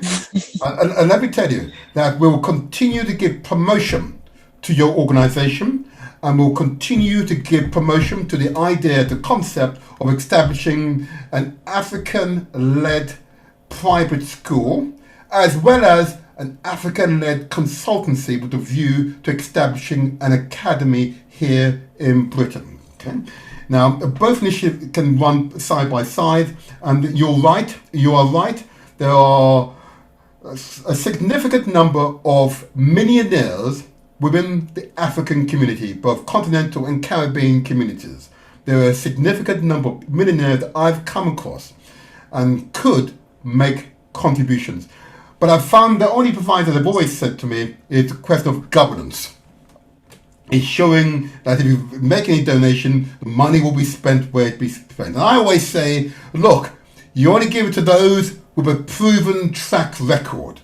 And Brother Nia, you have a proven track record. So I've got no problem in recommending you. And Sister Joan, I've known you for a little while now, and I'm confident you will continue to produce materials and encourage others in the profession to produce materials in support of both parents and children. And we look forward to your continued success. Okay? Thank you. There you are. And I'll leave the last word to Lady Chelsea, the last minute or so. Okay. You never take to see you see, Lady Chelsea. No, of course, I just want to say thank you both for coming. Like, you're doing great things, and I hope that the audience, listen, especially parents and you guys who are pushing the children and making them go far, as I feel like my mum did. So if everyone can, get in contact, buy the book and research labs and everything, and get involved and donate and everything, that would be helpful. I've learned a lot, so I hope the audience have as well. So thank you. Thank you both very much. Thank you both very much. And we will be in touch, and we will do a follow-up in a year's time. But the year's time will show progression. No standing still. There's our signing out. Signing out tune. Our engineer today. We're controlled by the engineer. Okay. Right. Thank you. Thank you so much. Thank you so much. Thank you for coming. Take care. We'll be in touch. Thank you, everybody. Stay strong. Bye, everyone. Bye. Bye. Bye.